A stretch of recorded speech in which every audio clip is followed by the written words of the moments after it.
Lasagna এই নামটা শুনলেই কেমন জানি অনেক কঠিন কোনো রেসিপি মনে হয়। তবে এই কঠিন রেসিপিও একদম ঘরোয়া ভাবে সহজ পদ্ধতিতে রান্না করা যায়। আজকে আপনাদের সাথে শেয়ার করব কিভাবে খুব সহজ পদ্ধতিতে লাজানিয়া তৈরি করা যায়। হ্যালো, আসসালামু আলাইকুম। আমি নুসরাত সাথী, স্বাগতম জানাচ্ছি আমার নতুন আরেকটি ভিডিওতে। তো চলুন শুরু করা যাক।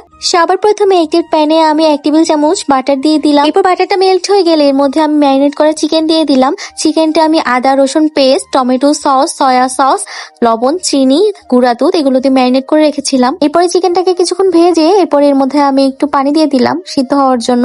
পানিটা টেনে এলে এরপর দিয়ে দিলাম একটু ক্যাপসিকাম আর পেঁয়াজ কুচি। এরপর চিকেনটার মধ্যে আমি 1 চা চামচ কর্নফ্লাওয়ার গুলিয়ে দিয়ে তারপর এর মধ্যে দিয়ে দিলাম চিজটা গলে গেলে এরপরে চিকেনটা উঠিয়ে এক সাইডে করে রেখে দিব। এরপরে আমরা বানিয়ে নিব একটা সস।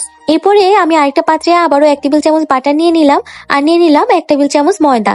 এখন ময়দাটাকে খুব ভালোভাবে বাটারের সাথে ভেজে নিব। একটু সাবধানে ভাজতে হবে যেন ময়দাটা পুড়ে না যায়। তারপরে যখন একটা সুন্দর ঘ্রাণ বের হবে তখন একটু একটু করে লিকুইড মিল্ক অ্যাড করে এরপরে আমরা তৈরি করে নিব বেসামেল সস। এর মধ্যে সিজনিং এর জন্য আমি দিয়েছি সামান্য লবণ, চিনি আর গোলমরিচের গুঁড়া।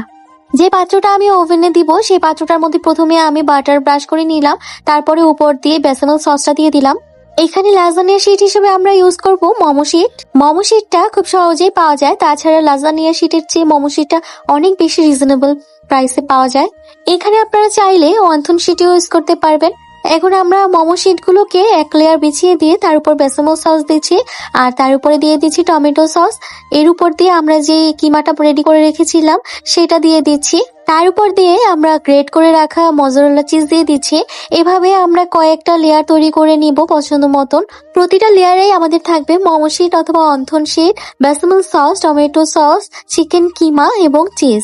এভাবে করেই 3টা 4টা আপনাদের যে কয়টা লেয়ার ইচ্ছা আপনারা করে নিতে পারেন। একদম উপরে মজরেলা চিজকে একটু মোটা মোটা করে কেটে দিচ্ছি, এতে করে এটা চিজিও হবে আর দেখতেও সুন্দর লাগবে।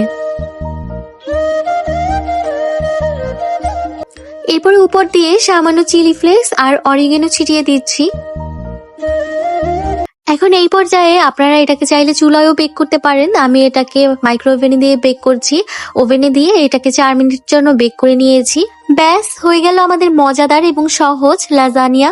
এটা কিন্তু কোনো অথেন্টিক লাজানিয়া রেসিপি না, জাস্ট আমি আমার মতন করে তৈরি করলাম, সেটাই আপনাদের সাথে শেয়ার করলাম। কেমন লাগলো আমার এই ফাঁকিবাজি লাজানিয়া রেসিপি সেটা আপনারা কমেন্ট করে জানাবেন। এবং পরবর্তীতে আপনাদের জন্য আমি একসময় লাজানিয়া শিট থেকে শুরু করে পুরা লাজানিয়ার অথেন্টিক রেসিপিটা শেয়ার করব। আর আমার এই রেসিপি দেখে যদি আপনারা কেউ লাজানিয়া তৈরি করে থাকেন আমার কমেন্ট বক্সে আপনারা একটা ছবি দিতে ভুলবেন না। আর অবশ্যই কমেন্ট করে জানাবেন কেমন হয়েছে। আজকের জন্য এতটুকুই, দেখা হবে নেক্সট ভিডিওতে। টিল দেন সবাই সুস্থ থাকুন, ভালো থাকুন। আল্লাহ হাফেজ।